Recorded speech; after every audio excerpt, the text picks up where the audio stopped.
Welcome to this episode of your favorite interior design podcast.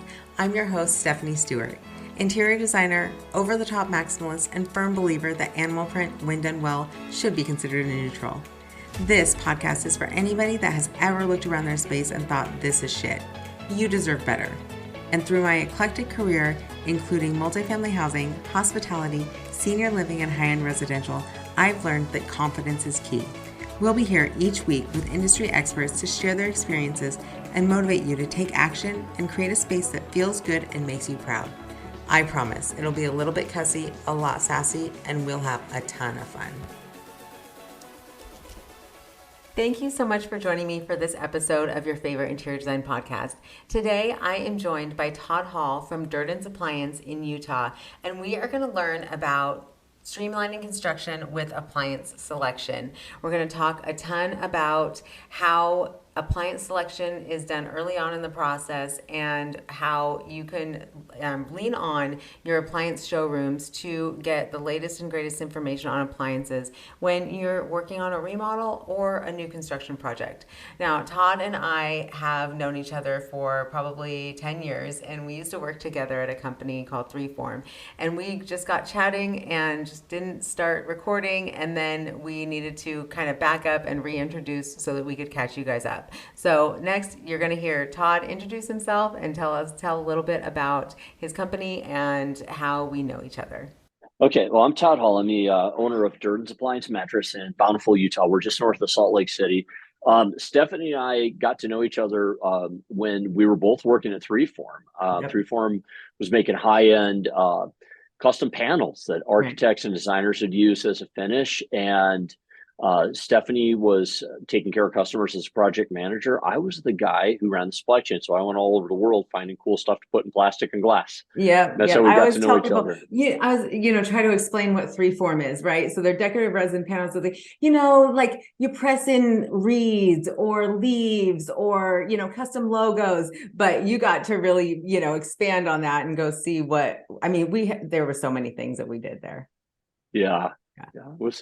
It was fun gigs, but so Durden's Appliance is a local appliance store here in Bountiful. We serve all of northern Utah, and we really focus on the custom, and we have a lot of design clients, and so where designers are bringing people in at the beginning of the project, and that's kind of where Stephanie, I thought we could kind of talk and see how we see design. One of the things that I've just been able to learn a lot. I myself am not a designer, but where design fits in, and mainly appliances are one of the first things that's picked in a home, and one of the last things that's installed. So we get to see the whole project and experience it throughout the year of a remodel or a build. Whatever it takes. So we're kind of learning a lot, and I can share how people are using it both for functionality and design, and how what kind of kitchens we're going in, and answer any questions you have about these. Yeah, well, we would love to hear it all. I just want to say that that's kind of the point of the podcast, is to share with everybody kind of how the process works and where design fits in, because we also, as interior designers, want to be in on the very front end of the project so that we can help make everything work. And the architect generally is looking at the project from the outside in, and the designer is looking at the project from the inside out. And as soon as we can all get on the same page and marry those two parts of the visions for the project, then it helps the project get to completion in a much more cohesive manner. We don't end up trying to put furniture where we have windows dropped all the way to the floor and you're looking at the back of a sofa from the outside. But it's the same thing with appliances. And so I wanted to talk to you, Todd, about that process and how the designer fits in, because I see when clients don't really understand kind of that interior design process, and they might not know that there's a separate person that's kind of doing that stuff. Some architects do interiors, but not all of them do. But also for you at the appliance showroom, that having somebody, bring it in from the very beginning stages and work it through and talk about just how they would work with a designer in your showroom. So do you see people just walk in with designers, or does the process usually start with a client? Most common is that we'll see in a custom home or in a high-end remodel is Mhm. that somebody has hired a designer, and the designer, sometimes they'll just send them in and just say, go pick your stuff. Often the designer is going to come along, and that kind of helps mainly with the validation, and make sure that the client's making decisions that work with the whole picture. Mhm. It typically, like if you were to send a client in and you weren't going to come, I would at least want to see like what the plans look like. We'd probably have a chat about overall design intent Mhm. and what you're trying to do. You'd probably let me know, like, stay away from this, stay away from that. And a rough budget, because part of a good you know sale is to and like a good selection process, not really a sale, and a good consult is that people leave feeling 10 feet tall about the decision they made, not being shown a bunch of stuff that doesn't fit their space, their budget, etc. And then, feeling like they had to settle across the board. And people do go through this with, there is an iteration. Everybody has top budget when they come in, but then when all the bills come in together, that's when, oh my god, oh my heavens, Yeah. we're gonna have to find it somewhere. Right. And that's okay. Like, and of course, I think that you probably hear it as a designer, and I know contractors say, like every trade thinks that we should be the first, the very first thing picked. Yeah. And that's probably good marketing. I think we all take a lot of pride in what we do, but Right. the reason that that doesn't, that appliances actually are typically one of the first things that are picked is because all the infrastructure is going to key off of those. Where does the electrical go? Where does the gas go? How do we build the cabinets? A whole bunch of other people can only get so far on that.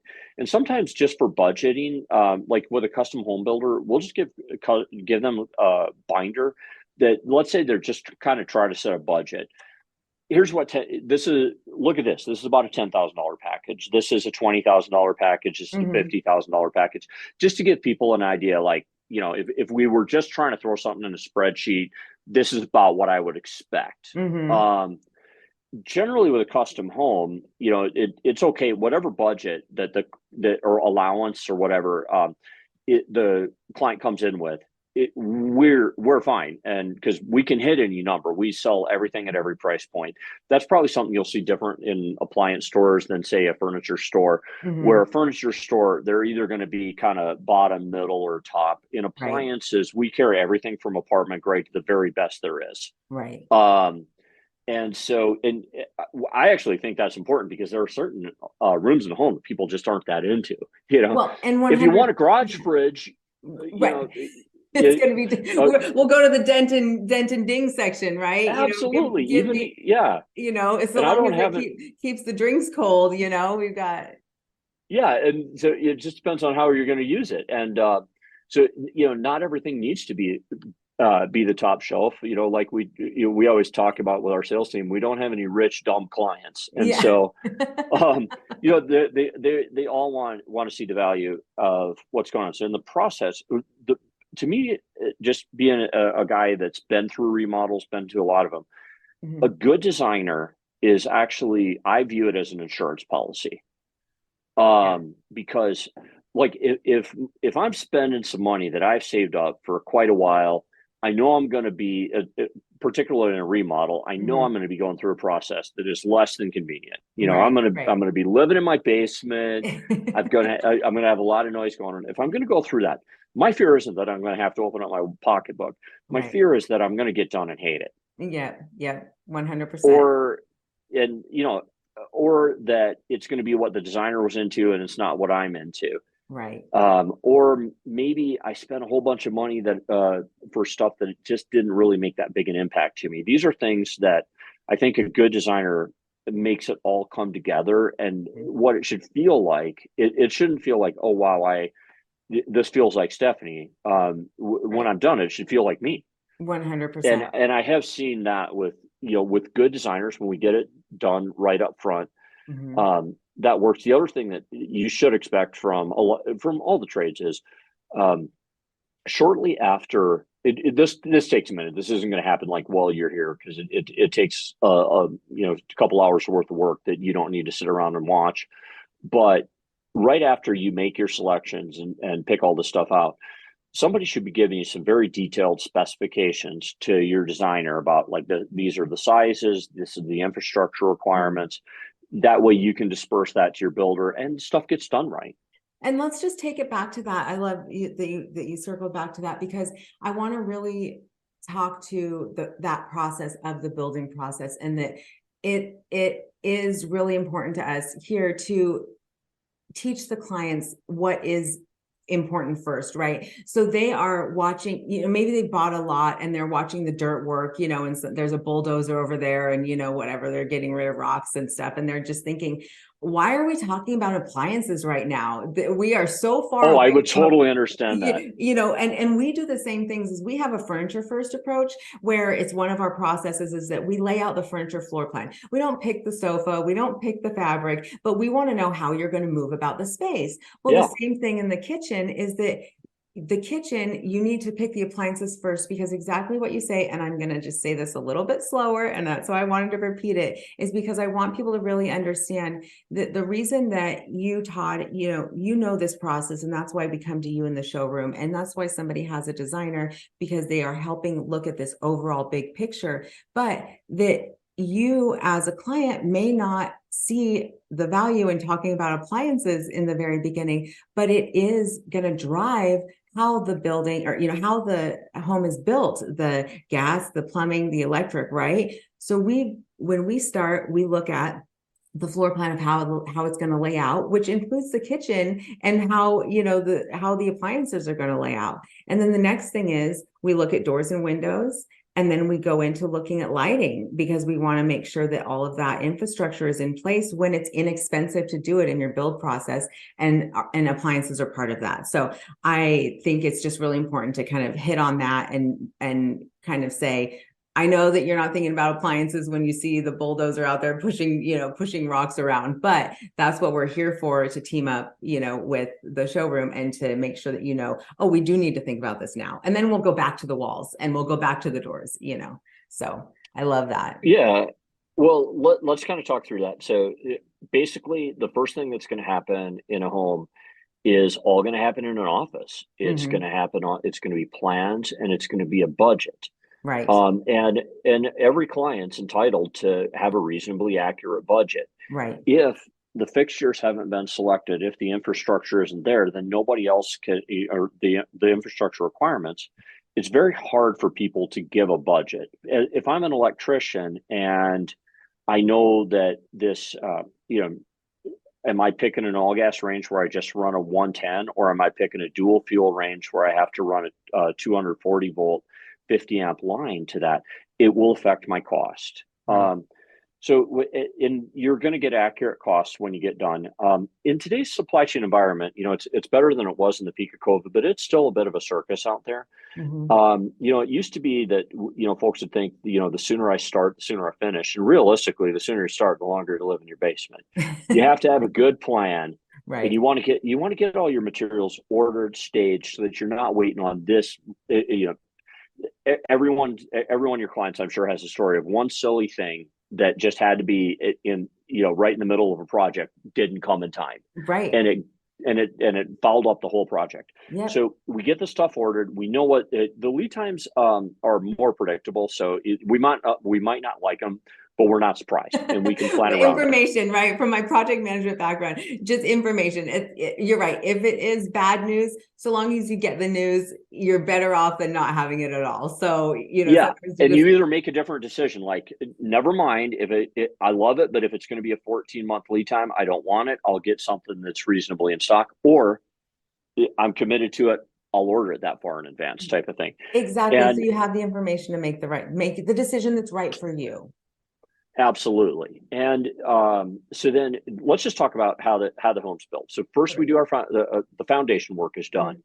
And then you go into framing. Framing is exactly what it sounds like. That's where the walls and the skin go up. And then they're going to do windows, walls, and roof. And then that's usually what they're going to call framing. And then the next thing that you'll hear in your build is what's called four-way. And what four-way means is that's where the rough plumbing, and by rough I mean like the pipes are in the, you're not going to see faucets The at the ugly end. stuff. We like to see the ugly stuff. So yeah, we divide the interior design into the pretty stuff and the ugly stuff. So of course the ugly stuff is very, very important, but it's the stuff that you're not going to see, but it needs to be right. It does. And the big thing on this is when we're doing four-way, changes are cheap. Yes. Yes, that's exactly right. It's make the changes now. It's the front end process that helps the client have an amazing experience throughout, because building is stressful. It's exciting, but it's a lot. And so how, what things are we doing as the professionals helping them to make the process go as smoothly as possible? So I'm so glad they're cheap. It's cheap at that point. Move it. Yeah. And then exactly. And literally, if you, when Stephanie's saying move it, she literally means move it. If you're going, I want the range here instead of here. Yeah. We can literally just pick up the gas lines at this point. And then the next thing to come in, we're going to, then floors and walls come in.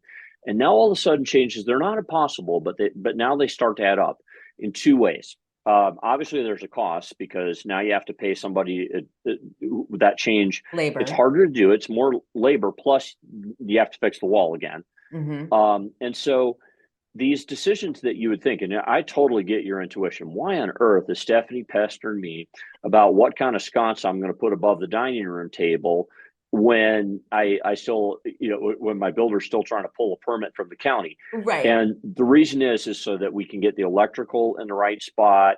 If you're going to have maybe a couch floating out in the middle of a section, and you don't want to have an extension cord running to trip across, where's she going to put that outlet in the floor? Yeah. Or what's she going to run, that kind of thing. Floor to ceiling windows are super cool, but maybe not everywhere. These are things that you're thinking about. Now, as we're looking at the layout, I'm typically, as an appliance guy, I typically am going to take a step back. And what I'll do is, I'm not going to tell you, this is, you want two islands, not one. You want to put your cooktop here versus that. I'll tell you more why people would choose this or why people would choose this, not like good, better, best. I'll help you guys make some good decisions. And we could get into the specifics of the decisions, because they're actually one of the more fun things that people pick out. Right. Because, appliances are boring, but cooking's fun. And if we can up your game in the kitchen. I love that. Say it again. Appliances are boring, but cooking is fun. So yeah. And so, and you can make it a place that's both functional and fun to be in. Yeah. If you do it right. And then, those kitchens become a natural gathering place, and you don't have to take a ton of work into it.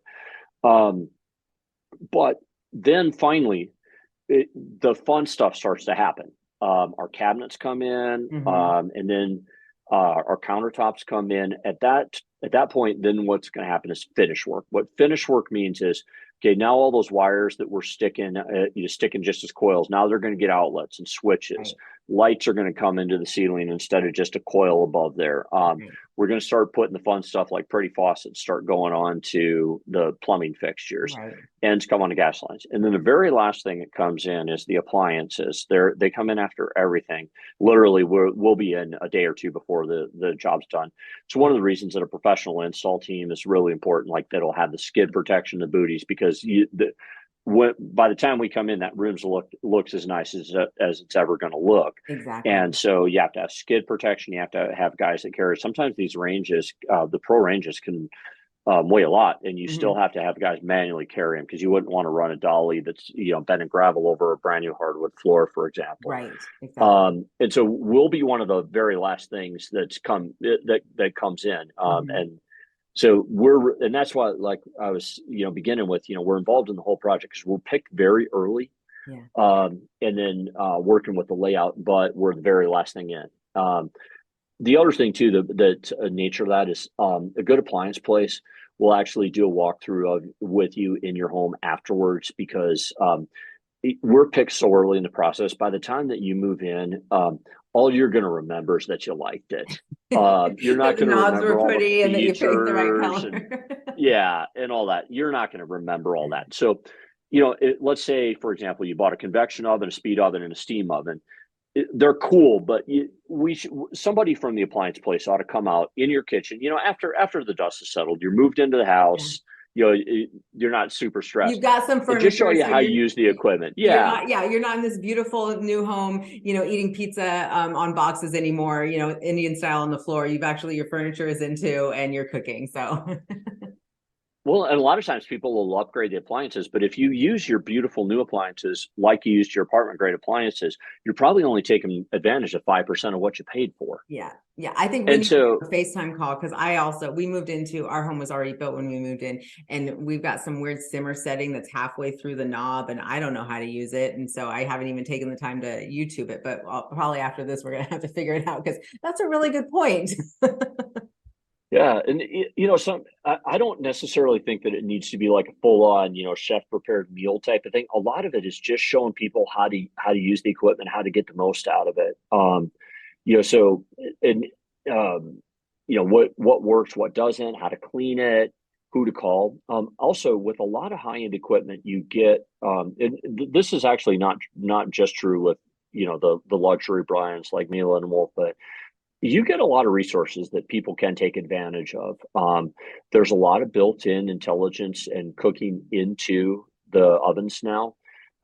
They're app-driven, and I do not underrate that. A lot of people say, now, gee whiz, what on earth would why would I use the app instead of just hitting 350 start? Well, maybe the recipe that you have is written for any piece of equipment. In fact, that's the way a lot of recipes are written, just so that it doesn't leave people with entry level equipment behind. Right. But maybe you have a really capable oven. I'll give you an example: is pizza. Okay. I love this.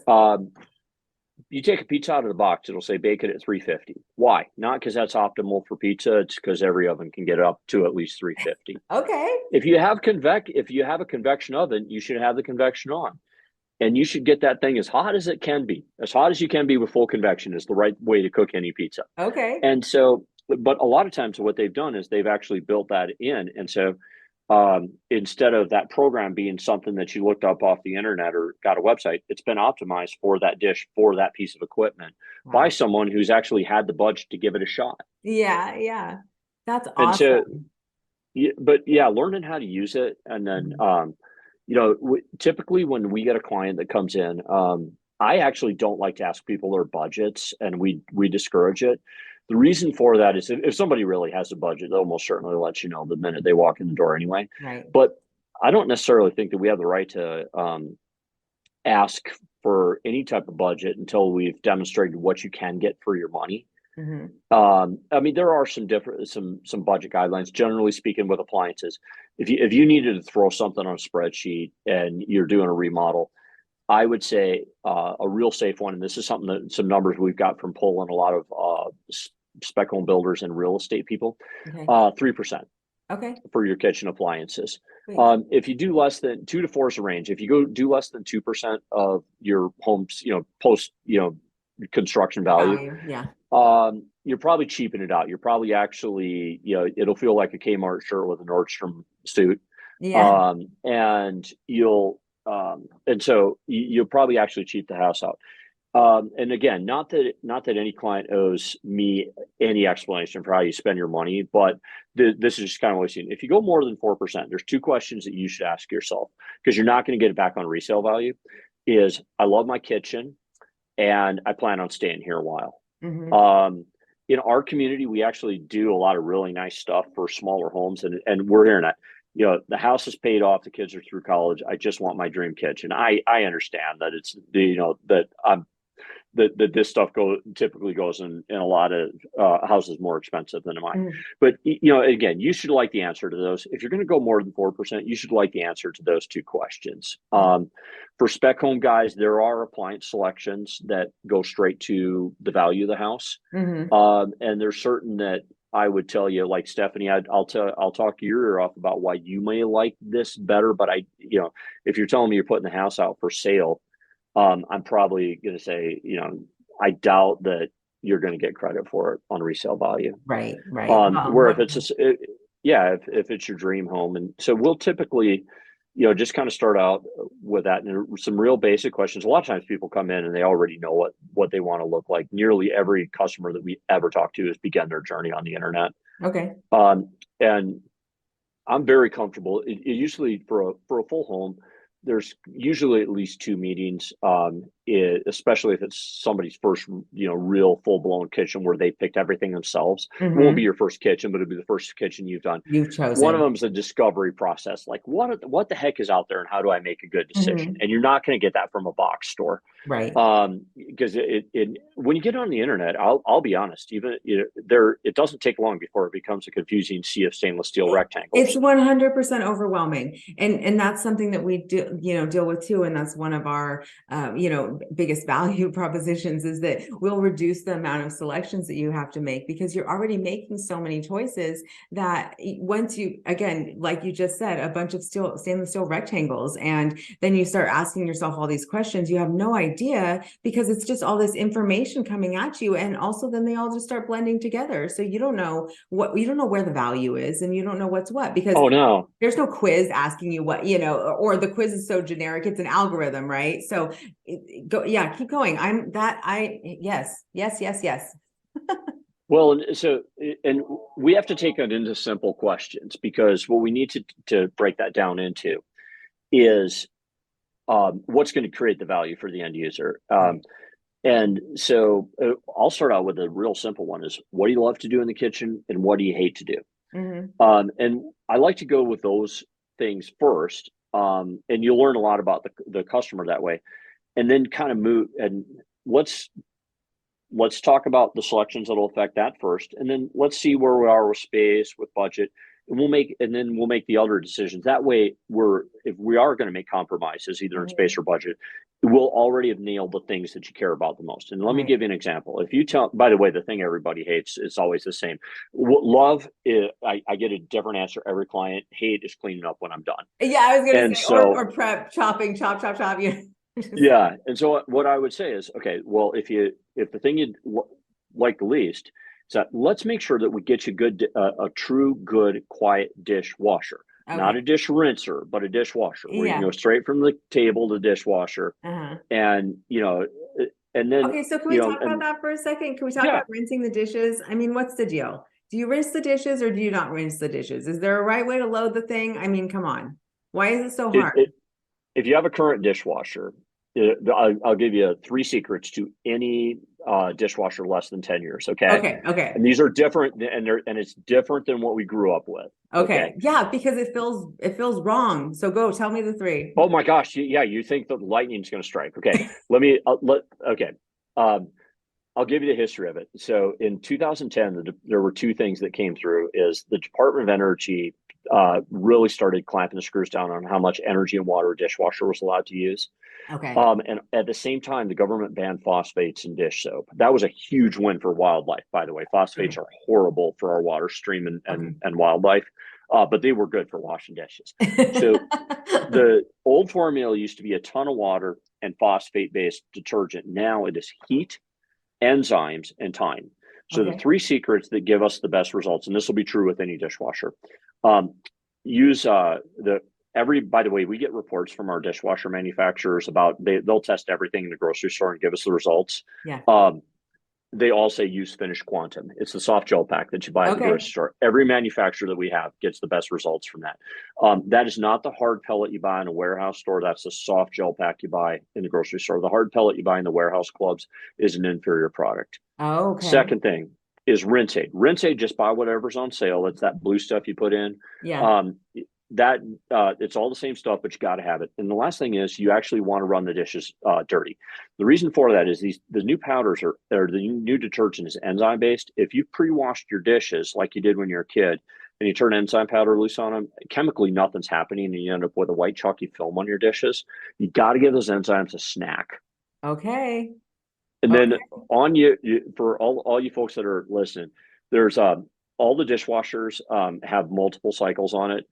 You would think that normal is meant for normal dishes. Regrettably, normal is meant to pass the Department of Energy test it'll always be the wimpiest cycle on your dishwasher. Oh no, it does take forever now. I feel like, doesn't it take a lot longer than it used to? It does. Okay, It because you're does. saying that Yeah. time and heat and, all those things, it's got to get up to speed. But I mean, it's like, also I've been using my Instapot for forever and it says 8 minutes, but it's got to get up to pressure. I feel like the dishwasher is the same thing. It's like, however many hours later. But if it's we're going to not rinse. I'm going to blow my family's mind, because we have a rule that everything goes in the dishwasher. And if I have to tell my husband, because he's been on a business trip. Sometimes he says that I change all the rules when he's gone. But now literally he's coming home and I'm going to be like, hey, look, we're not rinsing dishes anymore. He's going to lose it. So anyway, the kids are going to be stoked.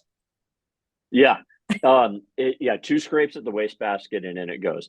Okay, so which cycle? Normal's not right. Don't use normal. What do we do? If it has an automatic cycle, that's the one you want to use. Most dishwashers now have turbidity sensor. It senses how dirty the water is, and it'll adjust the cycle for what you're doing. If you want to see it's an older video we did, but we actually took a current dishwasher just to give people confidence you could do this, and we put. Well, it feels wrong. It just feels really wrong. I have to be honest with you. I'm uncomfortable a little bit right now. Oh, I can imagine my mother throwing a pot across the room over it. Okay, we've got a link to this video. So this video, you have a video? Yeah, I'll give you a link, but we'll show you some really dirty stuff that comes out clean. The other thing I will tell you that's changed is, I know that when you and I grew up, the only thing that can make mom madder than a dirty dish going in the dishwasher, you remember if we ran that dishwasher and one more thing could have fit in, how mad mom was. Yes.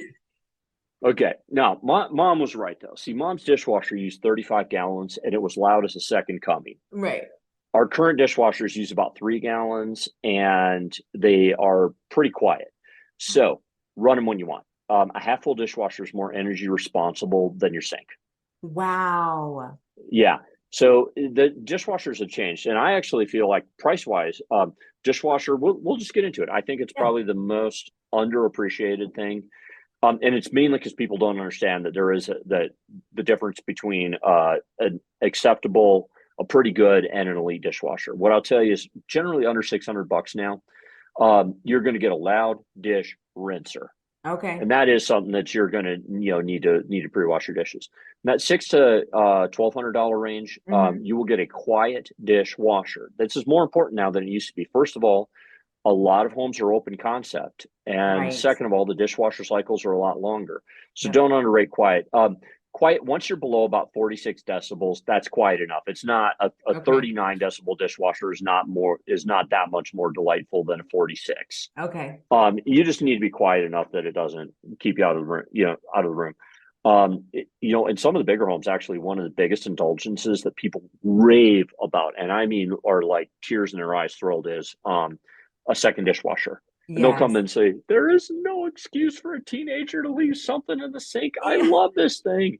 Because something can always be washing, and it can either be in the process of washing or already clean, ready to put away. Yep. And you can have it loaded. The other thing that you can actually change from a design perspective is when we start getting the really good dishwashers, it changes your work triangle, because the old thought was we had to have the big double basin sink where by the window so mama could watch the little ones, because she was going to be at the sink for hours and hours. And now the work triangle really should be the dinner table to the dishwasher to the cupboard. Wow. And you can save that other for your cooking and your food prep. Yeah. Okay. And the other thing a lot of folks are doing now is, like, if they have a butler's pantry, they'll put a second dishwasher in there. And that way, like if I was having you over, we just get everything off stage, get it out of the way, play games, watch a show, whatever, have fun. And then we'll deal with that later. I love that. I love that. That is brilliant. I haven't done a butler's dishwasher in the butler's pantry, and now I'm kicking myself. I'm not quite sure why. But I was telling you also when we were, pre-planning for this, that it's perfect timing, because I have, 2 new construction projects starting, and we are literally doing dirt work. So it is, perfect time to learn all these new things for me, for the listeners, but also for these new clients that, getting into this very beginning process. I mean, seriously, I just learned so much in the last, however many minutes we've been talking, then because it is all changing, and it's all changing so fast. And so, kicking back to looking online for something is, you can know what you like to look at, but how is it functioning? And just like you mentioned, you've got what you said, 46 decibels. Well, you might think, oh, well, this one's way quieter because it's way more, but you don't need that. This is the whole value proposition of, where is the value? Is the value in, in a higher decibel, or a lower decibel, whatever it is, and, making it quieter, or is this good enough? And now we can move on to get a second one in the butler's pantry. Exactly. And, I think that, let's figure out how we're going to clean. Mm-hmm. Let's figure out how we're going to preserve our food. And then let's figure out how we're going to cook. And there's a lot of different ways, so if you told me, for example, that you love juicing and smoothies, and you grow your own organic vegetables, and you do a little bit of stir fry, but you're not really into cooking and baking, what I'd say is, when we talk about what do you love to do, we got to make sure that we get you an elite refrigerator that you love, because we want something that'll keep those leafy greens fresh for weeks and weeks. Right. And there really is a big difference, say, between a single evaporator entry level fridge, which will keep your food fresh for 4 to 6 days, and an elite dual cooling system, like, say, a Sub-Zero or Signature Kitchen Suites. Those, we say it somewhat tongue in cheek, but we tell customers that they're the cheapest refrigerator we sell, because you're going to spend more money in the wastebasket than you are in the appliance store over the life of a refrigerator. But generally, leafy greens last in a Sub-Zero about 4 weeks. That's insane. Okay, so let's just, let's repeat that seriously, because you said a less expensive fridge, or a less, expensive, or, lower quality fridge is 4 to 6 days. Is that what you said? Yeah. So if you have a single evaporator fridge, what that means is that the cooling happens in the freezer only. And a couple not so groovy things happen there. The good news is they're cheap. But when it's time to cool a refrigerator, it runs the moist, warm air from the fridge through the freezer and then back in. It's a couple not so groovy things happen there. First of all that beautiful moisture turns into frost and freezer burn. If you ever had an ice cube taste like onions, that's what happened. And what you get back is frozen, dehydrated air. You ever had a milk jug freeze? Yeah. So that's what's going on. Okay. And so, because the freezer's literally dehydrating your air, you're going to end up with wilty stuff after about 4 to 6 days. There are some of the better French, and by the way, how you can tell any top freezer refrigerator will be like this. Most consumer side-by-sides have a single cooling system. There are a couple exceptions, but I would say most of them are. If you ever see a side-by-side under $2,000, it's 4 to 6 day leafy greens. Some of the French stores, about half of the French stores, the ones that have the freezer drawer that you pull out, and then the two drawers you open, about half of them offer dual cooling. That means they have a separate evaporator, the thing that actually makes the air cold. So how do we know? I'm going to go check out my garage fridge, because we have the built-in ones in the house, and then in the garage fridge we do have the drawer, and then the two doors that open on top. How do I know? Is that a dumb question? It's a really good question, and believe it or not, it's pretty. You kind of need one of us to let you know, because it's deep in the specs. It really is. It's probably it's probably the most important difference, and it's one of the reasons people come to a specialty store instead of a box store, because the two of them will look exactly alike, but one of them is a 2 to 3 week leafy green, one's a 4 to 6 day leafy green. When you get into the true built-ins, that takes it usually to the next level. They're completely separate cooling systems. They don't share any components.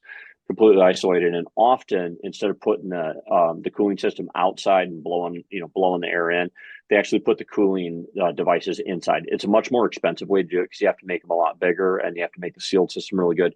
But then you don't lose moisture to condensation.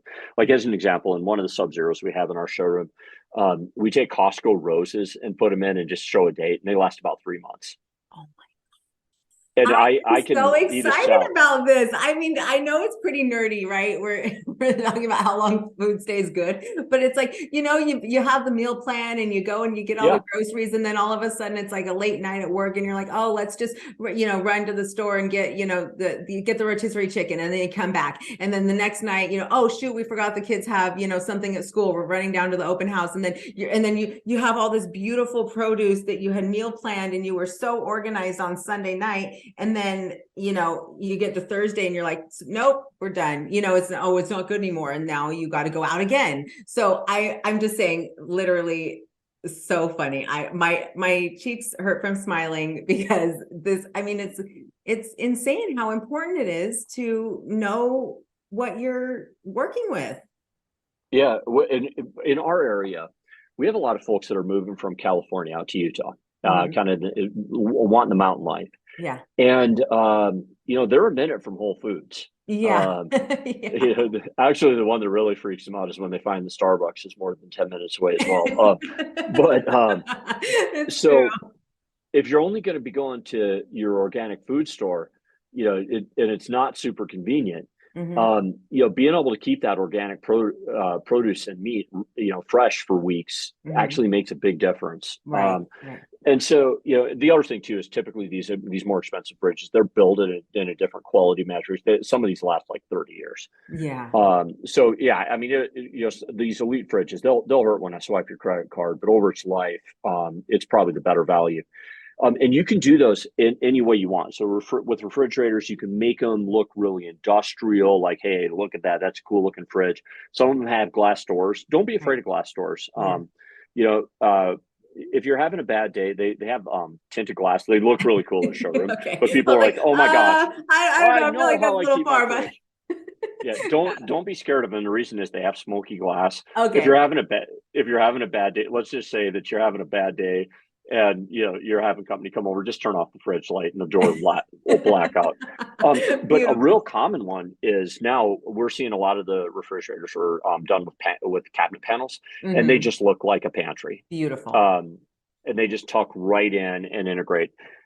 Sometimes the other thing that will happen is in a kitchen, if everything is trying to be a star trophy piece, the kitchen ends up feeling really frantic. Hmm. So a lot of designers, for every trophy piece that they'll put in a real showstopper, they want to juxtapose that with something a little bit more subtle. Because if everything is an oh my word, if you've got a beautiful sconces and ornate countertops and an Italian custom range in a custom color and a decorative hood and a glass front fridge, Right. what ends up happening is, as cool as each one of those is, it feels kind of frantic when you go in. Yeah. Yep. Yep. And so a lot of designers will sort of, for everything, and like in our own house, we have like a cool looking range and we have a cool looking fridge, but a lot of the other stuff is tucked away and panel ready. Love it. That's beautiful. Well, that's something to keep in mind too, is because when people are talking about finishes or thinking about what they want their kitchen to look like, we've talked a lot about function, which is super, super important. And, people need to know that, but also at the end of the day, you're looking at it all the time. Right. And so that's important to keep in mind. So we'll just say, pick a showstopper. What's your favorite thing? A lot of people love the range because they can be so big and beautiful and there's so many options. And then, the hood, you have, again, custom options and you'll make them look beautiful and have it be a showpiece. But yes, you're right. If that stands out and so does your faucet, and you have this beautiful plumbing fixture, and then you've got a pot filler and you've got the backsplash and everything, then I mean, sure, if you're a maximalist, I'm a maximalist, I'm going to say it, but there's a place for everything and there's a time and a place. And that's a really good thing to keep in mind. If anybody is listening and they are, embarking on a journey of buying a new house, or maybe they're going on a remodel, think about it is, what do you want your focal point to be? Just like any other room in the house, where do you want the focal point to be? And if any of this, seems daunting, or, well, I don't know anything about appliances, well, obviously you'll call Todd and you'll go over to Durden's. But if you, and listen to this, because we've talked about a lot, but it's just knowing what's going to be important to you, and you can focus there and then let the rest, kind of be fill in the blanks. It doesn't have to all be, it doesn't have to all be so heavy, when you're Yeah. thinking. Yeah. And kind of let those design elements do their thing. Yeah, and I think probably a big decision is, you can do your cooking in a lot of different ways as well. A lot of, people ask like, what's better, like a cooktop and some wall ovens, or just a range? And the answer is it really is what you're trying to accomplish. Like ranges have some really cool features. First of all, they're space compact, so you can get all of your cooking in one, your baking and your cooking surface in one spot. And ranges come in 30 inches wide. They come in 36 inches wide, which would be one really good sized oven. They come in 4 feet wide, 48 inches. And that'll have one big oven, one small oven, a really big, wide cooking area. You'll feel like you're cooking in a restaurant. Okay. And then they actually have 60-inch ranges, which have 2 full-sized ovens. And those are actually really come out as like 2-person cooking surfaces. Like you and I could both be cooking together, elbow to elbow, and be fine. In theory, you can do it with a 48, but we'd have to be pretty good friends. And the thing about ranges is all my cooking's in one spot, and they just look cool. Yeah. It's showstopper, They really right? do. Yeah, and there are ranges that can fit everything. Like if you want to say, all right, I'm kind of into induction, but I'd like to do some gas. I've heard about steam ovens. There are ranges that do that. There are ranges that will incorporate a microwave into it, or a warming drawer into it. There's a lot of different options. It's not just your good old coil top anymore. Now, some people would also prefer to go with a range top or a cooktop and a wall oven. By the way, when an appliance guy says range top, he means that the knobs are kind of facing you on the face of the cabinet, and the cooktop means that it drops in, your knobs are on the top. That's the only difference. Okay. But that allows you a lot more flexibility in your layout. So cooking is a very attended function. So you as the designer have to be really thoughtful about where you put that, because people are on that cooktop a lot. So in that workflow, you got to be really thoughtful. Baking isn't. And so if you're trying to make your trade-offs, if that oven ends up out in the back 40 somewhere, that's okay. Not a big deal. Right. So you get the customization. The other thing is that yes, that wall oven does need a spot, but what's nicer than having a pull-out drawer with your pots and pans and cookware right below your cooking surface? Right. Or some people will even put a under-counter pull-out drawer fridge there, and they've got their celery and their onions and their condiments right there underneath the cooking surface. So that gives you, and you can do spice racks and pullouts and things like that. So that gives you a lot of flexibility there. The other thing about, say, doing cooktop wall oven, you got a lot more diversity in how you do it. Because a lot of people love that idea of a double oven on Christmas Eve and Thanksgiving. Right. But wouldn't it be nice if maybe I could save some space or get an additional capability? So probably about half of the double ovens we sell are actually one standard oven mixed with something cool, like say a speed oven, with those bake, broil, microwave, and convect, and they can do them all at once. So for example, like after a busy day at work, if you wanted to, make a chicken Caesar, you could do your chicken breasts in about 8 minutes there. And they're really good. Nice. Where a steam oven, that's going to up your game. That's not really a convenience play. It actually takes a little bit longer in a microwave, but it's going to, everything you make will be better. It'll be the best version that you've ever had. Really? So it can really up your game. Yeah.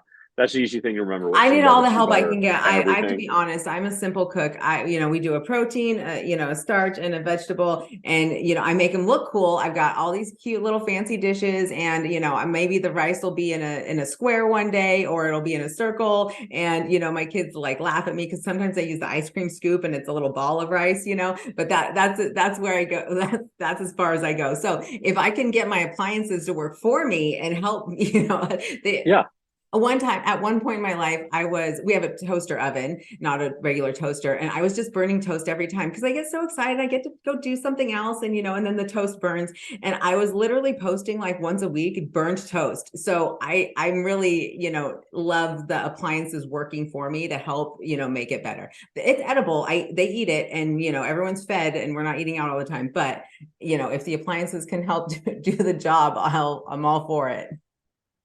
Yeah, and at the end of the day, all the features that are in your kitchen they're there to help you do your thing. Right. They're tools, right? It's the tools. My husband always says, oh, I said, oh, what are you going to go buy? And he goes, I'm buying tools, and I was like, oh, how much did it cost? He goes, it's a tool. I needed it for the job. It's like, okay, well, I need it for the job. If we're going to do gender roles, there's the guys that cook, they need it for their job, but it's another tool, in your arsenal to get you to where you want to be. Are you entertaining? Are you cooking, fast dinners? Do you love the Sunday, family dinner where you have all the things going, you're cooking spaghetti all day long, so all those things really go into play.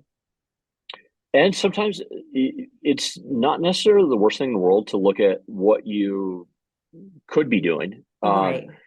instead of just what you are doing. Yeah. Like maybe I don't have a whole lot of people over because my dining room's the pits. Right. Yeah. But I actually really would like it, or that kind of thing. Maybe I eat a little bit less than a little less healthy than I would, but it's because I'm just not that good at cooking vegetables. Yeah. Yeah. There's just a lot of things that will up your game, and help you do what you want to do. That's the big thing. Yeah. Because and you're a functionality first designer, and I think that's really important in a kitchen. There are certain rooms that are fine to just be pretty. Yeah. But the kitchen and the home office are not those. No, for sure. Yeah. Because if you don't have a good layout, little things that seem somewhat trivial when you're in an appliance showroom will drive you bonkers when you have to, if you have an inconvenient workflow. And I'll give you an example. Let's just say that you've got a choke point where you and your husband are in the kitchen and you have to really suck it in when you're working around each other because for something create a choke point. Sounds like a small deal in the picture. As you're doing the rendering, it'll drive you bananas. For sure. And you can't function that way. And those are the small things that we talk about a lot, is that those small things make a difference. I literally was telling somebody the other day, it was just driving me crazy, the baseboards. I was like, oh, we need to get the baseboards repainted. We've been in the house for 3.5 years. And I got down there with a magic eraser and I started scrubbing them, and I'm like, they're clean as new, so it's like just, a deep clean. It's fixing this work. Well, it's getting a better dishwasher that you don't have to rinse the dishes first, or it's using, what did you say, Finish Quantum and Rinse Aid, it's modifying your list, and all of them go into making it a better experience for you. And we're trying to just make better experiences for people. So you can get out of your head those things that are annoying you and that are taking up your energy, and focus on the things that you want to do. And, like you said, you can be the chef you want to be, or you can be the cook you want to be, right? You can say, I really want to do, oh my gosh, my mom, she's going to kill me, but she would boil the veggies like nobody's business. And you're like, basically spooning out the broccoli, from the overdone, things. It's like, I will only roast my vegetables now. We do not steam vegetables. We roast them. They are crispy, they have a little layer of whatever on them, and, they're lovely. But those are the things that you can change, and you can envision yourself doing it different than how you do now. And your tools, your appliances, or your kitchen layout can make a big difference in that. They can. Want to walk in there? How do you feel when you walk in? Do you want to have this grand cooktop in front of you with beautiful knobs and, gold finish? Yes. I want to be that cook, so I love it. And there's a big difference too, because there's a lot of style, like if just for your viewers that are, because I know you've got a wide, listenership. I could kind of explain just kind of different price, just how we categorize it. Okay, We're a little different than car dealers. Like, for example, you can only buy a luxury car at a luxury car dealer, right? And we're kind of everything. I actually kind of use a car analogy when I explain appliances, just because folks buy cars a lot more frequently than buy kitchen stuff. But there's consumer brands, and I would just consider consumer brands anything you could buy from a specialty store like us or a Home Depot. Okay.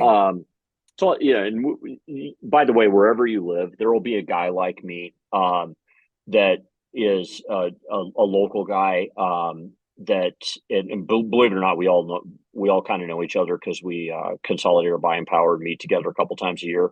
Perfect. It's how we compete. It's how guys like single stores, we actually can go head to head with a box stores just fine. Yeah. Because we've got consolidated purchase power. But there will be somebody in your area that can match all the big box prices and help you make a good decision wherever you are. Yeah.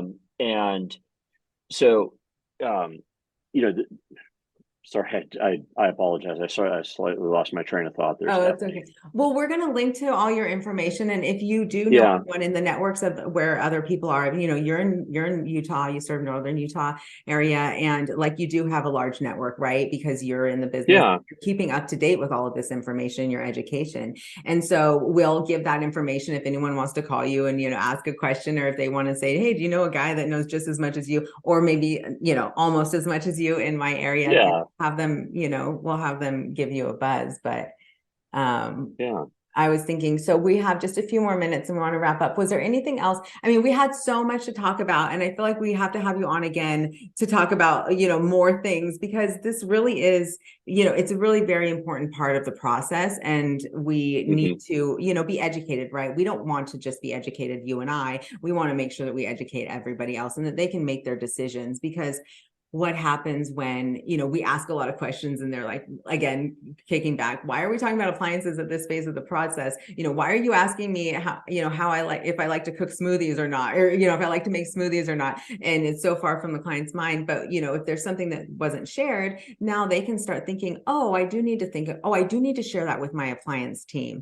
I do need to share that with my designer. You know, it is important. We even ask our clients what color their pets are, because, you know, you don't want to have a blue velvet sofa if you have a white fluffy cat. You know, it's just going to drive you crazy. It doesn't matter if you have a housekeeper. It doesn't matter if, you know, you have a bunch of lint rollers everywhere. Someday it's just going to be too much for you. So those are the kind of things that we want to get people's juices flowing, so that they can also be, you know, somewhat self-sufficient and know what to share with their team, but also, you know, help make these decisions with us so that it's right for them, not right for you, Todd, or right for my kitchen. You know, we all have a different. Yeah, absolutely. Because what you and I like is it should be a very small portion of what 100%. We're here the to equation. make it work. Yeah. And so, just you know, as your listeners are kind of going out and exploring, probably the biggest thing that I would start your thought process with is, don't start with what you've got. Start with what you're hoping to be able to do. Okay. You'd be stunned at how little money it takes to go from basic to upping your game. Okay. I just had a customer that, you know, just absolutely over the moon, because she went from having a standard oven that just had like a visible heating element in the bottom to a convection oven. And she just, oh my word, I thought I was an untalented baker, and I'm not. It was the tool. Just like your husband, you can only get so far with a crescent wrench, you know. Yeah. And I love that. You know, having the right equipment, you know, the right techniques and the right equipment, any one of us can make gourmet meals. And quite frankly, the training's out there. The internet's full of great tips on how to get the most out of your equipment. And to start with that, and just kind of an overview, you know, there's a lot of nice consumer brands that are out there. There's categories you know, an appliance guy, we'll call it mass premium. Is, you know, the nicest stuff you can buy from Home Depot or us. You know, that'd be like Bosch, KitchenAid, G Cafe. They're very pretty appliances. And they actually have a lot of features in them.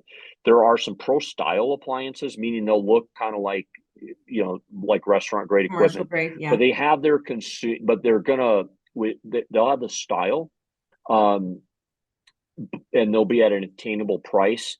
And they're pretty, but the features are going to be very reminiscent of what you would see in a consumer appliance. Z-Line online is a great example of this. And Bertasoni, the Italian brand, has their master lines like this. You know how when you make a Toyota real nice, you start to call it a Lexus. You know, we have that too. And so we have upgraded consumer appliances. So like a Bosch made really nice becomes a Thermador, a GE made really nice becomes a Monogram, and an LG made really nice becomes a Signature. Okay. And just like in autos, you have Ferraris. That's not an upgraded consumer thing. That's a race car that's been made street legal. And so we do have that. Awesome. So we have restaurant grade equipment that then has been given the style and safety. Actually, you couldn't put restaurant equipment in your house. It's basically dangerous stuff you build a firebox around. Yeah, you can't do it. But they take they make it safe and they make it pretty, but still keep the restaurant grade features. That's like the Sub-Zero Wolf family. Mhm. German brand Milo is a lot like that. Ilve, Majestic's like that. Some of these, and that you're going to get true restaurant grade equipment, but beautiful. And so Awesome. as you're kind of overview, wherever you go, if you're just trying to figure out what's right for me, the other thing is you do not need to stick it within one category. It is totally okay to mix. Maybe you've just been dying to get that very best range with the best convection so that you can bake 5 racks of sugar cookies at the same time, but you just don't care that much about your fridge. That's totally fine. These things can happen. That's awesome. Yeah. So it's just with a designer, even we appliance guys, it's totally okay to mix brands. You don't mix styles. Like you wouldn't do an appliance that's got a very contemporary handle and then mix it with something with a pro style handle, a big gold knob. But you can mix brands and still keep the style very cohesive. Nice. Okay, that's perfect advice. Well, is there anything else that you want to share, or do you No, want it's to been great to tell? catch up with you, I and know it's been yeah, I so wish fun. all your listeners the best in your remodel packages. Perfect. Well, can you just tell us a little bit quickly about where people can find you on social or website, and then we'll let them go. Yeah, so we're Durden's at Instagram, and we're DurdensAppliance.com on the internet. We serve northern Utah, and Idaho and Wyoming as well. If you actually want to find a great independent dealer with a showroom kitchen, you can usually go to the dealer locator of a manufacturer interested, or brandsource.com will point you to a good local guy with great buying power. You should expect to pay about the same as you'd pay at any national chain and get great locally owned service. Perfect. I love it. Well, thank you again, Todd, so much for all of this information. I'm going to go blow my family's mind with just that small piece of information on the dishwasher. And, I mean, we'll have to do this again. We can talk about mixing brands and mixing styles and, what are the new, kind of, stainless steel, is, old news or, what's in. So we'll have to do this again, but thank you so much for being on. It was great to have All right. you visit stuff. Thanks. Thank you for joining us today. If you loved this episode, please take a moment to leave a 5-star review on your podcast app. You'll be entered in our monthly giveaway for a special gift. Share this episode by taking a screenshot and sharing it on your favorite social app. And don't forget to tag us at Stewart Design Co. and let your friends know where they can get interior design support too. Remember, a year from now, you'll wish you had started today.